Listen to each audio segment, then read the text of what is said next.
I learned just speaking with my mom and my dad. It took my mom to say like refrigerator like 15 years to learn how to say refrigerator. I laughed at the whole refrigerator thing because I remember my mom and I were recently talking about one of my sisters correcting her because she didn't know how to say like a stomach ache. And so Yeah. she had told her boss, hey, like I have a headache in my stomach. And so that's something that, we just laughed about when we were younger. Welcome to Unshut, a place where if at any point you feel like you need to shut the up, don't.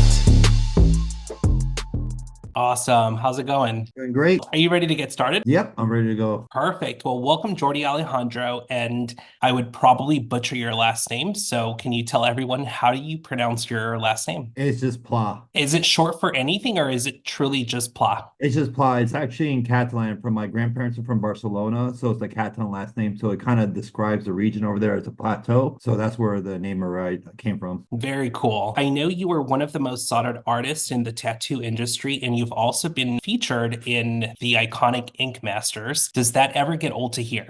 Not really. I like hearing about it and stuff like that. I enjoyed my time on there. It's a really good show and it gives a lot of opportunity for artists to kind of blow up and stuff. Yeah, I mean, before I make this all about you, I do want to share how I got to messaging you, if that's cool. Yeah, for sure. I mean, how narcissistic. I have you on my podcast and I'm talking about me. So I had not watched Ink Masters in a really long time. And I recently went on to binging the show, but I started backwards. And immediately when I started the season, I had told myself, you know what? I have been working on rebranding my podcast because I was still a little bit timid. I'm only a few months in. And, the concept of it was to be open, to be bold. And, me being a choreographer, I was so used to being behind the scenes, not being in front of a camera. So I was still holding back a little bit. And so I started watching Ink Masters and I thought, you know what, having someone that's just edgy, someone that's fucking cool would be great to have on. I get to your season, I was on my phone and I heard you say something like you needing to stay out of trouble because of immigration. Yeah. And immediately I'm like, pause this shit. I didn't write any other artists. No one had really caught my attention that way. And so I'm like, you know what? Let me get on Instagram. So thank you so much for responding. No, fuck yeah, I appreciate it. You came to the US when you were 4 months old, correct? Yeah, I was born in Caracas, Venezuela. I came with my parents, my mom and my dad, when I was like 4 months old. When I first got here, we lost our I-4 papers. I haven't had my registration or anything, my residency until I was like 17 years old. And I was going to ask you about that. Like, did it help at all that you were 4 months old, or was it still a lengthy process? I mean, it was a lengthy process, but it worked out for me because my dad became a citizen before I turned 18, and then under the law at the time, all I had to do was fill out for a passport, and I got my citizenship that way. But it took me like 17 years to realize I can do that. And that's when I was trying to get my first job, start to work and make money. So I was on it trying to get that. No, I love that because so many people think like everyone's immigration story is the same. And I know for me, like everyone thought, you've been in the US so long, it's so easy to apply, but like they ended up losing my papers and I ended up having to wait almost 9 years to get my green card. I'm now a US citizen, but it was still a lengthy process. And so I always tell everyone, like everyone's immigration journey is such a shit show and it's so different. Oh man, it's crazy because like at that time we lived in Miami. So I remember when I was like really young with my dad waiting in line. He waited the night before in line, like at 1 in the morning to get in line for immigration in the morning and like down in Hialeah. So it was like, oh, I have like those like fond like small memories of my dad trying to get his paperwork so I can get mine and we can be like legal and everything like that. Do you feel like that plays a huge factor into why our hustle is so unmatched? Oh man, I do agree with that. And it's like I have a lot of cousins who had to hustle. Like still have a lot of cousins who don't have their paperwork coming from Venezuela, especially since after Chavez became president and all that. A lot of my cousins moved over here. Some of them moved back to Chile because my mom's from Chile. So my mom's side, they were all from Chile and they actually moved to Venezuela when Pinochet was a dictator. So that's where my mom and my dad met in Venezuela. And then they had to move back over there. I have a couple cousins that live in England. And I still have a couple cousins in Venezuela. That is crazy, dude. Like, I feel like that hustle, people don't understand it, and I know for me, like, my mom was a single mom. She was working 3 to 4 jobs. And, when people wonder, like, why I've been able to make such a huge success in every industry that I've touched or everything that I've done, it's like, well, you don't have a fucking choice. Like, you Yeah. just don't, you know? Oh, and I feel like my parents, my dad working like hard and my mom working with my dad when we were a kid, like kind of like instilled like, yo, you got to work hard, you got to make this. There's like no time to really like slack or anything like that. Are you the only child? No, I actually have a younger brother who's 4 years younger than me, a younger sister that's 2 years younger than me. I have two half brothers. One passed away in Venezuela when I was like right when I was born. He was like 14. And then I have another half brother that lives in Georgia right now. And then I have an adopted sister. You're Hispanic. It's a big family. Yeah, I got a big family everywhere. Yeah. Even though you grew up in the US, was Spanish still your primary language at home? At first, it was kind of hard to learn Spanish because my mom and my dad were learning English. So a lot of it, I learned just speaking with my mom and my dad. It took my mom to say like refrigerator like 15 years to learn how to say refrigerator. A lot of it was like me going to school when I was like a kid. I didn't really know that many like Hispanic people. Like it was like a lot of my friends didn't know where Venezuela was. I would tell them, yo, South American. They're like, where's that? That's when I was like really young because we came to the United States. We moved to Miami and then we lived in Orlando for a little bit. My dad had a job over there. And when we lived in Orlando, there wasn't really that many Hispanic people. But then when we moved back to Miami, it was majority who were Hispanic. But me growing up, it took me a minute. Like I understand, I can read and write. It just I have the worst accent because I've been living in the United States pretty much 30 plus years now. Yeah, I laughed at the whole refrigerator thing because, I mean, to this day, there's still some words that I'll get Oh like yeah. tongue-tied to. But I remember my mom and I were recently talking about one of my sisters correcting her because she didn't know how to say like a stomach ache. And so Yeah. she had told her boss, hey, like I have a headache in my stomach. And so that's something that, we just laughed about when we were younger. What are some of your favorite Venezuelan foods? Oh man, I like so I grew up eating arepas. My mom makes arepas every morning. She'll deep fry it. To me, that's like my staple. Like that's like the most Venezuelan food I ever had. My mom didn't really cook a lot of traditional Venezuelan foods like pabellon or anything like that, just because my mom was from Chile. So she'll make a little bit Chilean food, she'll make some Venezuelan food here and there. But my mom's a really good cook, so she loves to cook like different ethnicities and everything like that. But the biggest thing I remember is eating arepas every morning with either with perico or something like that, or like just butter and cheese and meat. Like to me, that's like my favorite like breakfast food. Like I still have like 7 packages of pan the maize and stuff like that in there, and I make arepas every morning. Oh, that's amazing. What about Chilean food? So she never really made any like specific dishes and stuff like that. What she'd do is she'll make empanadas, but Chilean style. So it's like baked and they're the ones with like more like the bubbles and stuff like that and the meat. A little bit different from Venezuela, which is like they use the maize and then they deep fry it. That's cool. Are there any other artists in the family? Oh, I mean,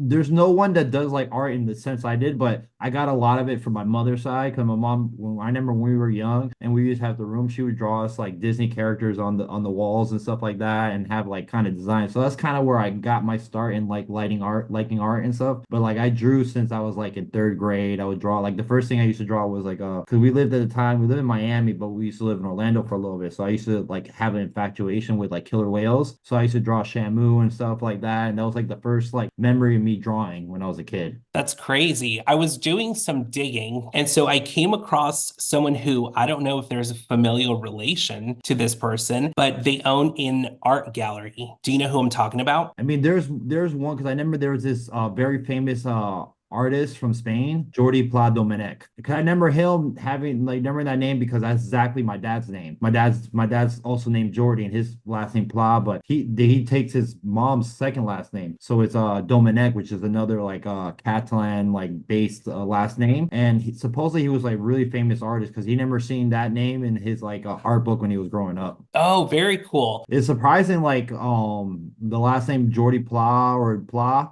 is pretty big because it's like it's based in Spain, but I've noticed a lot of them like the more I like got older and so at first I didn't really know anybody, but now like I've like searched and stuff like that, and there's a lot of like fame. It's like a really well-known name in Spain, in Barcelona. It's because I'm named after Saint Patron of Catalonia, which is Sant Jordi, which is in Catalan, but it's Saint George and the Dragon. That is awesome. What was life before tattooing? Like, what was the plan? Oh man, it's pretty crazy. When I was really small, I loved to draw, and I used to draw portraits and like my favorite. Like, I used to draw like Tupac and Biggie, and those like my favorite portraits as a kid growing up and stuff like that. But when I was in high school, I got in trouble for doing graffiti. And I was like really big in the graffiti scene. And that at that time I wasn't a resident of the country. I was in the middle getting my residency. That's why I kind of got scared that I might get deported just because we got in trouble for breaking and entering into an old abandoned, it was like a radio station in South Florida, which they're tearing it down. They're building like a storage place on there. But we went in there and kind of like drew it up and all that stuff like that. And luckily, I didn't get caught at first when I was there. What happened was the other guy got caught and he kind of gave my name because he was like doing some other stuff that he shouldn't have been doing. At the time, I got kind of like scared that I was gonna get in trouble, but I got luckily like with the judicial system, they had to have a withheld adjudication because they had to give me a paid lawyer because the private lawyer was also defending the other guy. So it ended up working out where I didn't get too big in trouble for it. It was like for a minute where I stopped drawing for like 10 years. And I wanted Wow. my dad has his private pilot's license, and I was really good in math and science at a time, so I really like my math and science. So in high school, I got a scholarship for 2 years at a community college and 2 years at university. So I went and got my associates in aerospace engineering because I wanted to be a pilot at the time, but I had to have a 4-year degree to become an airline transport pilot. So I chose engineering because I like math and science. So I got my associates in aerospace engineering. I got accepted to the #1 aerospace engineering program in Florida, which it was at Embry-Riddle, but I just couldn't afford it. It was like $1,000 a credit hour, and they had like programs that I can still use my scholarship for public-based school. So I went to UCF in Orlando, and happened to be my cousins live over there. I was staying with them for a little bit until I got my own apartment. But my cousin, she was dating a tattoo artist. He's seen my drawings and my black books, and he's like, man, you can make some extra money doing tattooing. So he sold me a couple machines, a couple things. I just went off and straight tattooed myself. um, and it just happened that I felt so like into art again. Like I liked engineering and I wanted to be a pilot, but it wasn't my first love. Like my first love, I never thought I could make money doing art or anything like that. And at that time I wasn't thinking about tattooing because I didn't even like tattoos when I was in high school. I didn't even get my first tattoo till after I graduated. Because to me it's like I love portraits, I love murals. That's why I love graffiti because you can do murals, and I had a lot of like artists I looked up to. And once I figured I could make money doing that, I switched my major and I went back to Miami and I transferred from UCF to FIU. Ended up getting my degree in art over there. But that's when the first shop I worked at, because I was tattooing here or there on myself, my friends, but I wasn't really starting a tattoo. It was just more just like me just making a hobby or something like that. And once I was in there, I got hit up by one of the major tattoo shops in Miami because they seen my artwork and they're like asking me if I ever worked in the shop. So he offered me an apprenticeship. Ended up being the shortest apprenticeship because like when I went there, he had me bring in one of my homies, one of my fraternity brothers, because I'm in a Latino based fraternity like Sigma Lambda Beta. So I have a lot of fraternity brothers all over the United States, all over Florida. So I had a couple of chapter brothers from FIU over there, and so I would tattoo him. And like the first tattoo I did was like a mushroom with like it was like a hip hop mushroom, like from Mario, but he had beats because my fraternity brother, he's a producer, so he's into the music. So I did that first tattoo there, and like they came and looked and like, oh man, that's really fucking good for the first one I did in the shop. And I was probably maybe like a week into my apprenticeship. So they had me do a raffle off four tattoos.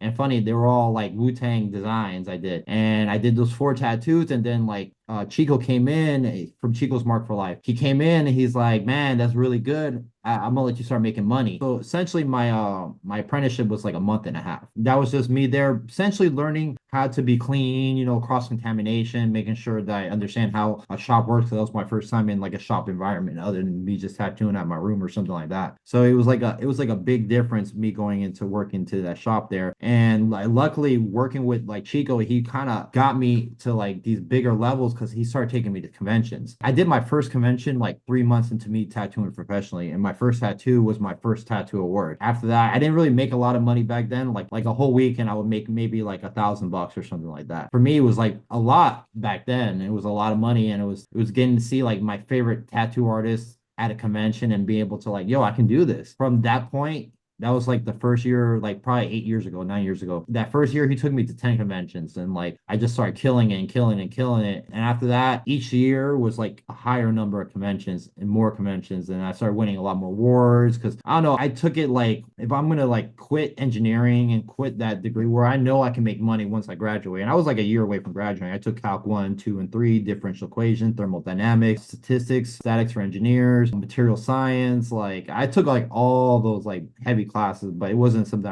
I loved art. Like that's the one thing I knew if I wasn't going to make money or anything like that, I can do because I love to do it. And it was just like a passion of me. So to me, it was like, I'm going to go in full force. I'm not going to half-ass it. Like I'm going to work my ass off. And I wanted to get somewhere because I didn't want to make that transition from engineering to art and not make money or be broke or anything like that. So I couldn't like half-ass it. Yeah. Do you still have the tattoo you gave yourself, or have you Yeah. covered it up? I still have it. It's actually my graffiti name on my knee. It was like the first thing I did. I tattooed myself like not even like 3 days into getting me the needles and everything like that. And I just went at it because I was like, going to start practice on oranges. And I was like, you know what? I'm just going to tattoo myself and see how it goes. Did you say on oranges? Yeah, so a lot of times back then, like it wasn't as much information online as it is now, but it was like, yo, practice on oranges, just to practice holding the machine, line weight. It's different because you're like holding a vibrating pen essentially. And back when I first started, they didn't have the rotaries, they weren't popular back then. So I had a couple coil machines and it was a lot, it was getting used to it because it's like you're going from one medium to another. So you have to kind of adjust for the tools they need to do these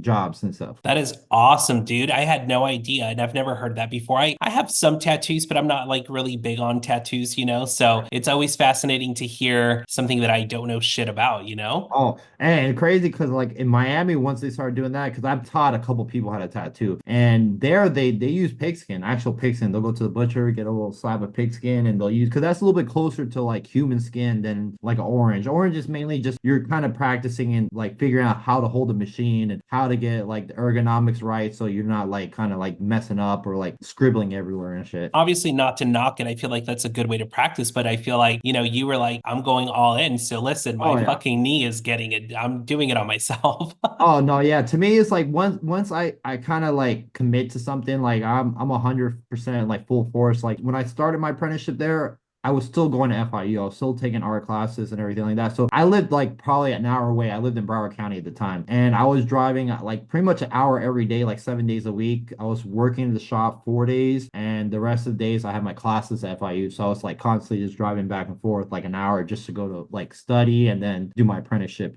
When you get casted to go on Ink Masters, I noticed that they don't do any filming where you guys sleep. Do they Oh yeah. disclose why they don't do that? Well, when you first get on there, you stay in a hotel until you get into the house, until there. It's a little bit different now because the last two seasons they kind of filmed them in Canada and they didn't film in the United States before they were filming in Jersey. And we would have one room where all the guys were staying. We're essentially like small little twin beds. It was just one big room inside the loft, and we actually lived in the loft. So we cooked, we ate, we did everything in the loft that's on the show. But they had a room for girls and the guys, and all the guys had beds. So anytime someone got eliminated, one of the other guys would take a bed and push them together so they have a bigger bed. I thought it was fascinating that they did not record like the living situation for you Yeah. guys. No, because it was literally one big room with all the beds, and then we had like each one of us had like a movable closet with our like wardrobe that we had to wear. That's cool. What was life like after Ink Masters? Like, what did Jordi's DMs look like? I mean, they like at the time, right when it first started, it was they were going up. Like I gained maybe like 5,000 followers within the first like couple like maybe like 6 months to be on there. But like it was pretty cool at first. They filmed like maybe like 6 months or 4 months before they actually aired the dates. But it kind of got messed up on my season because of COVID. COVID kind of ruined the season for us. My DMs were going up, but at the end of there, it was like right at the end, like the middle of the season, they were showing there is when COVID happened, and we were supposed to have a live finale, which we didn't have because of COVID. So like actually no one like really won our season. They just like split the money between the top three. And I was supposed to do one of those grudge matches too, and they couldn't do it because of the whole thing. So and they even pretty much like thought they were gonna cancel like Ink Master for like a year. And then like they just came up with it maybe like another year after. But for a minute it kind of like ruined everything. Like no one really went out or anything like that. I didn't really see the biggest impact until I went to conventions because it was like a whole year that they didn't do conventions. But people come up to me, want to take pictures and stuff like that. And I thought that was pretty cool. I really didn't get the amount of, I thought I was gonna have people like stopping me on the street. Like that really didn't happen. It was like kind of like, I've only had that happen once within it's been like 4 years now since I aired it. What about any like thirst traps? Like, of course, people are going to DM you about like, hey, we want to get tatted up by this guy, right? But like, what about ones that you were like, what the fuck? Like, I mean, I get unsolicited dick pics all the time Uh, for no fucking reason. And I don't even have a strong following like yours, you Yeah. know? Oh man, I say the probably craziest one. Someone offers sex for or like a tattoo or some shit like that. Just like something like that. But I didn't really get too many crazy ones like that. Like that was just like one case that was on there, and I was like, nah, I need my money. You're like, no, I need to see cash. Yeah, cash money that pays the bills. Exactly. Have you been called a daddy? Couple times. Was that when you had a longer beard, or is that recently? Both. I had when I had my longer beard, I got a lot of people, a lot of women who love beards. It's funny part is like going out to a bar or something like that at a convention or something like that. All the women want to touch my beard. Like when I had it long, and I miss the beard, but man, it's so much like taking care. I think like COVID kind of ruined it. Wearing the face mask kind of ruined my beard because it started having a little indent right there, and I had like a really strong beard. After that, it was just like I felt homeless. It was bad. So I was like, you know what? I'm gonna trim it down shorter. Any chances of you growing it back? Oh, there's always a chance. Right now, I recently got my face tattooed over here on both sides. So I just shaved it all off probably beginning of December and stuff like that. And so I've been letting it grow, but I've been trimming here and there. But it'll probably be a little time in between before I start to let it grow long again. Very cool. In a previous interview, you mentioned going to strip clubs. Have Oh yeah. you? I lived in Vegas for a long time, and something we used to always hear were some of the best food you get is at a Oh strip yeah. club. Is Oh that yeah. true? That is it depends with strip club though. Like growing up in Miami, Miami has the culture of everybody goes to strip club. Like there's strip clubs every corner, and I think they're probably the best in the United States. Like I've been to strip clubs since I travel so much and I do so many conventions. And a lot of tattooed artists are degenerates, so we like to go to strip club, waste all the money we just made the weekend and stuff like that. So I've been to strip clubs pretty much majority of the places I've gone to. And Miami by far have the best strip clubs. The one place you want to go eat like at a strip club's at Tootsie's in Miami. It's they have the best lemon pepper wings. Like they're so good. All right, noted. If I ever make my way out to Miami and feel like having wings and see some tits, I'll make sure to do that. Yes. Have you ever experienced T-Pain's in love with a stripper? All the time, man. Well, that's usually when I'm drinking. I think I fall up pretty easy. That's why we go to the strip club a lot. That I is think whatever they're awesome. doing is working because they're making money. I have a funny story about like when I first started tattooing and I was really hungry to kind of get my name out there because a lot of strippers get tattoos. So it's like kind of like symbiotic where we go, a lot of tattoo artists go to strip club. So I had the bright idea to take my business cards and stamp them on like maybe 10 different ones. So every new stripper I got, I gave a couple dollars to, one would have my business card on there. And the reactions were like more positive than negative. I had one girl just hand me back my business card, like here, ripped it off the dog, just hand me it back. But like I had one stripper, like she told me her real name. Like she didn't say like, now I'm gonna give you my real name and stuff like that. And I've tattooed quite a few strippers, especially in Miami. A lot of them get like tattooed. I've never been to a strip club before, but I have known a lot of strippers. And something I feel like goes untalked about is the stripper culture. They always tipped the best. They were always on time with their payments. They understood that if they took care of me, I would take care of them. Yeah. It's fucking awesome. No, it's I feel like it's almost someone working in the hospitality industry or anything like that. Because I worked in a restaurant for like 7 years before I tattooed. And so like anytime I go out, I make sure I do at least 20% like tip, no matter what. Like I always felt like the same way. And I feel like people in that type of industry where they receive tips to make their garner their wage, they tend to, tip out more than someone who really does who takes a salary or something like that. Absolutely. Where are you at now? I know you're not in Florida anymore. You're in I'm in Maryland. I'm like probably like 20, 30 minutes from DC. any good strip clubs there? To be honest, I haven't there's none I've gone to there. I've gone to a couple in Baltimore and they're all right, but I mean they're not the same as Miami. So it's like it's not the same culture where you're like in Miami, it's like you go out to drink and then you go to strip club. It's like you do that weekly. Over here is not really like I probably last time I went was like over a year ago. I went to one in Baltimore because we were with a couple of people from the other shop I used to work at, and we all decided to go to strip club. And usually it's like a last minute, oh, we're gonna go to strip club because we're out drinking or something like that, and we're partying from a convention. But I haven't gone to any in DC, and I don't know. Like usually when I'm at home in Maryland, I kind of stay in. I play some Call of Duty. I'm a little bit. I'm not spending like I don't live the same lifestyle I lived in Miami. Miami was like every other weekend. That's awesome. So I know you said Call of Duty, so you're a gamer. Yes. You also like anime. Oh, a big anime fan.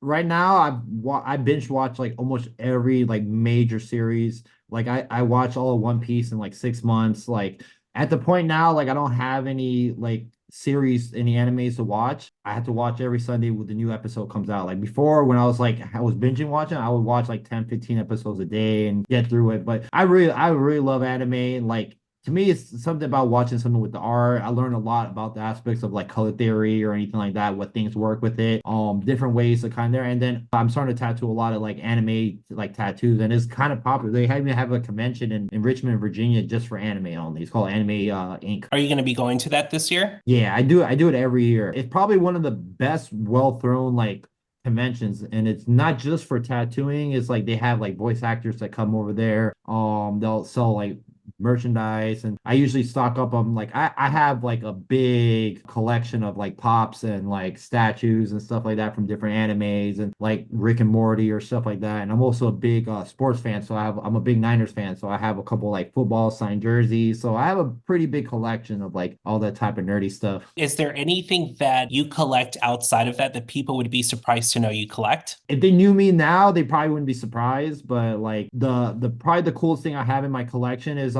my dad like lives in Orlando. When I was in college at UCF, I ended up buying a house when the market crashed in '08, and like had like somewhat good credit. So I bought half a duplex, a two-bedroom, two-bathroom duplex. My parents there live there now, but one of the neighbors was a former football player who played for UCF, and he also played a couple like on the practice squad for a couple teams. He got to play on the 2013 49ers. So he gave me a football signed with like Kaepernick, Frank Gore, and like the whole team signed it. And to me, like probably my like prized possession of all my collectibles on there. But that's like probably the biggest thing I have. You said you bought that property, you were young, you were in college, right? Yeah. I feel like that's a very investor forward move, having to buy something when the recession's hitting. That's what the big boys do. Has that given you any experience in managing that's benefited you in setting up your future or like how you're a business owner now? It did help me out a lot because like I learned a lot about like being prepared for stuff like that. It didn't really help me like exactly with like what I'm doing now, but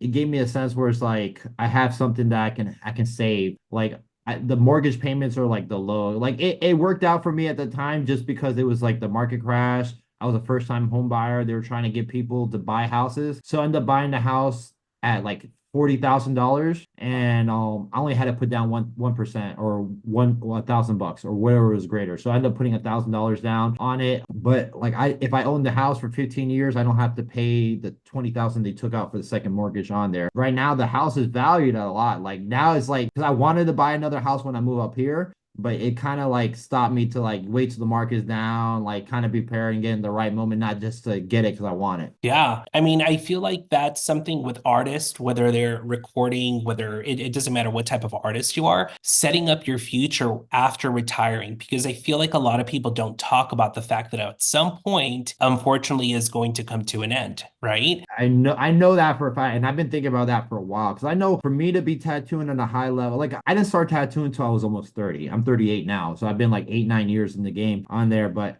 I know that I can only have maybe like another like good 10 years for me. I'm tattooing a really high level, and then I know I'm gonna have to slow down. So for me, it's like I have a Roth IRA, so I have money saved up. Like every week I deposit 125 just so I can start saving for that. I didn't think about that recently till like maybe like the past 2 years where I actually had a one-on-one coach that was like a financial advisor that kind of helped me like separate. So right now I have my main business account. I have like three other accounts where my personal ones where I have weekly deposits for my business account. They'll pay for like my utilities and whatever I have to pay for. I have one for like saving money, and then I have another one to save for my taxes, it was a big difference from leaving from like Florida to coming to Maryland, and it's like the first time where I really made a lot of money, and now I had to pay taxes. So it's like that helped me out this year because I saved the amount I needed for paying tax instead of having to like make payments or anything like that. Would you ever open your own strip club? Oh, strip club, man. If I had the money, for sure I'll open up my own strip club. There's a lot of things I would open. I would probably open up a dispensary. I definitely want to do that. Maybe like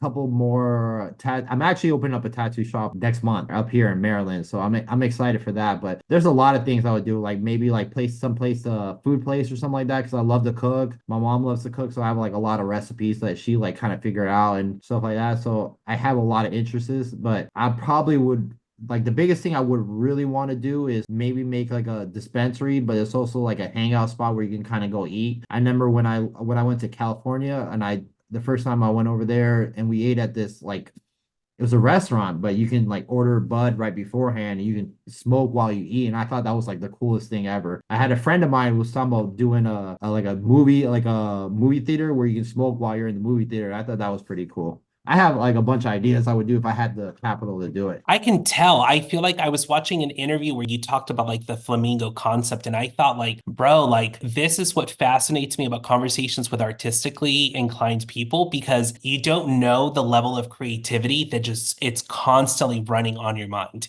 you Oh yeah. know? And so I feel like I can see it. I can see that when you talk about businesses or other ideas, I'm like, if you could bring this to fruition, it would be game over for fucking everyone, you know? Oh yeah.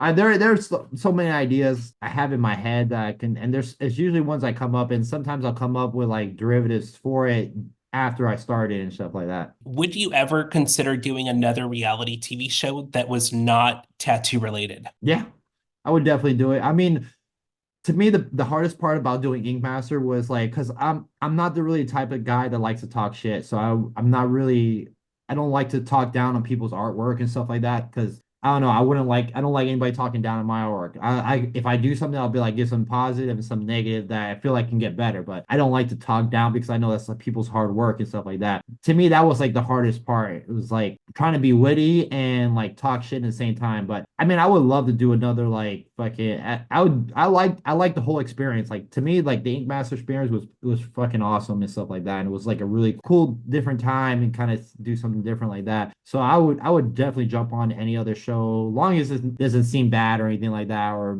if I don't have to do, I wouldn't do like a Fear Factor or anything like that because I have like the biggest phobia of onions, and to me that's like that to me would be like worst thing. Like, and I thought about this so many times. Like, if I ever did Fear Factor, like I would do everything but fucking eat onions. I would fucking walk out right there. Dude, you're the second person I've ever known. My partner, he will not touch them. Like, for so many years, we've been together a while, and for so many years, I never understood it. And I fucking love onions. Like, It's I, funny. My mom and my dad love onions, and they cook with onions all the time. And like, I had to learn how to cook for a while because, like, to me, like, I can't even like get ragu sauce because there's chunks of onions in there, and it like meant I think I just have more of a phobia than anything. But I get nauseous if I think there's an onion in there, and there might not be. I think it is. I won't eat it. Like my appetite's gone right then and there.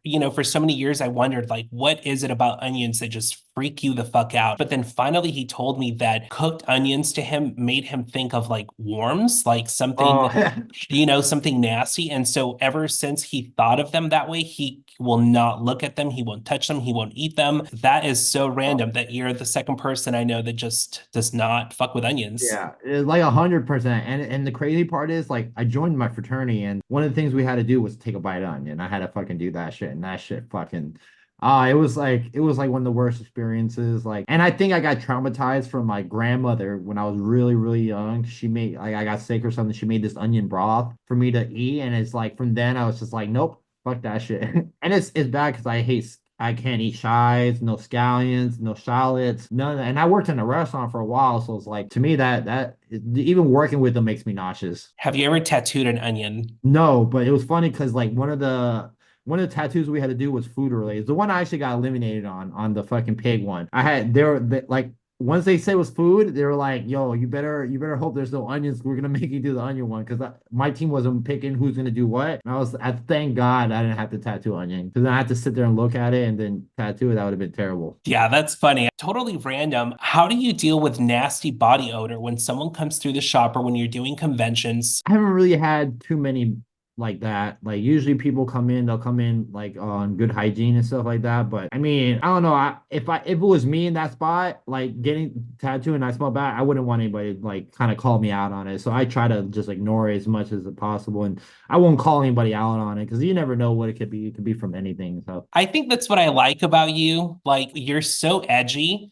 but there's something so soft about you. Like you're just so kind and you're just so awesome in that sense. What could someone that wants to date Jordi, what could they expect on a date? oh man, I love to have a lot of fun. I won't take you anywhere that's like anybody else goes to. I would like to go maybe like do go karts or something like that. Like I like to have a fun, interesting time and try not to do like I'm tired of the club scene, so I won't take you to no club or anything like that. We'll have a fucking great date. That is awesome. So something adventurous, something fun, none of that boring dinner and Yeah. movie thing. I love that. So adventurous Jordy on a date. Oh yeah. Probably the best place would probably be amusement park. I love going to amusement parks. You're like an adrenaline junkie. I wouldn't say adrenaline junkie. I love roller coasters. I've flown a plane before. Like to me, I'm afraid of high. I get vertigo. Like so if I'm out on a big building on the fucking like a balcony or something, I can't like look down and I get like kind of I get that vertigo sense. But it's crazy because like I've flown a plane before. Like I've had a couple pilot hours on there. So and to me that wasn't that bad. It was more so trying to look over like a high rise or something like that. That shit gets me scared as fuck. Dude, my hands are sweating right now. Just I don't like heights at all, but I do love roller coasters. Have you ever tried talking anyone out of a bad tattoo? All the time. A lot of times you got to realize people are going to get what they want, but I try to show them why I don't think it'll look good and kind of give them the reason behind it. But ultimately, if that's what they want, I'm going to do what they want on there just because they're a paying client and everything like that. But to me, I'm going to show the reason why I don't think is a good tattoo. And I'm gonna try because like to me, like every tattoo I do is a representation of me. So I try to do it the best effort and give them the best quality tattoo that I think is gonna look good on there. And I have very specific things I like. But if it's anything that's gonna be like because a lot of times you get a lot of people they want to put like 50 things into one tattoo. Visually, it's like unreadable on there. And you want to keep it down to like usually two or three subjects that the math have like an order of like importance was the main subject, secondary things, and kind of separate. I try to keep it in a visual sense because to me, I feel like tattoos look good. It's like if I can walk 5, 10 feet away from you and I can still understand or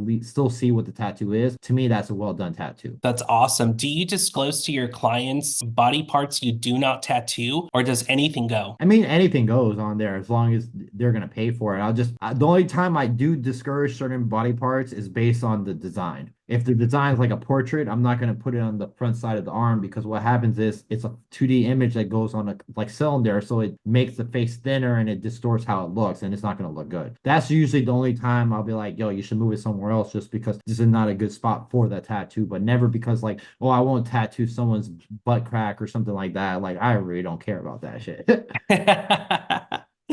I know you're into rap. You talked about, your music influences when you were younger and how you got there. Is there a song that you can think of that fans would be surprised to know that you jam out to? Like, could you imagine Jordy getting hyped before a tattoo session, listening to like Celine Dion or something? Like I'm very, very diverse. Like the only thing I really don't listen to is country, just because I'm not a big fan, but I do like folk music. I just don't like more like mainstream country or anything like that. But I'm all over the place. But one of my favorite songs, let me look it up right now. Tell you the full name. It's these two brothers. It's almost I actually play this when I tattoo. It has no words on it. It's called Hermano Gutierrez. And it's Okay. just like a very guitar, like you can almost get a sense that the song is like a story without them saying one word, and you can get the feel. And like to me, it's just like the ultimate vibe to get to tattoo when I'm to listen to when I'm tattooing and stuff like that. Because like to me, I think certain songs, certain music have the right environment for it. Like I won't listen to any death metal or anything like that when I'm tattooing because I can't get in the groove and it just like it there. But I can go to like a mosh or something like that. And I've done that before with a couple of my homies that listen to that type of music. But like to me, I like it's almost anything that's melodic or anything like that. I like to listen to a lot of classic rock and stuff. Like I'm big into Queen. I like Fleetwood Mac. If it's rap, I don't really listen to any of the mumble rap right now. I mean, I listen to it, but I won't like tattoo to it. Like I'll go out to a club and if it has a really good beat, I'll jam it. I really like the Mexican OT. I really like a couple of his songs. The Johnny Dang songs on there is pretty dope. There's this one Mexican guitar like singer. It's I think it's Ivan Cornejo. I can't remember his last name, but he has a couple good songs which are more like on a lovey-dovey side, but they're really good. So it's like I'm pretty much all over there, but like to me, like the main thing I'll probably listen to right now is Hermano Gutierrez. That is awesome. Do you have any rituals before getting into the shop? I do. So I try to wake up every morning at 5:30 in the morning.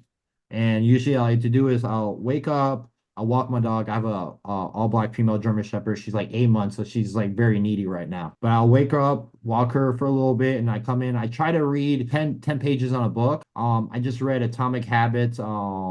The Subtle Art of Not Giving a Fuck. And then there's the next one I want to read is Hard Times Create Strong Men. But also read a couple like painting books and stuff like that. So I try to read at least a little bit in the morning, work out a little bit. My appointments for my tattoos usually start at 10 a.m. I try to be there by 8 because I like to go in there, clean up, make sure everything's clean, set up, have everything ready. So when they come in, I can just straight to tattooing. I've had this idea since the second you sent me a DM back. So I want to know if you're up for a quick little challenge with me.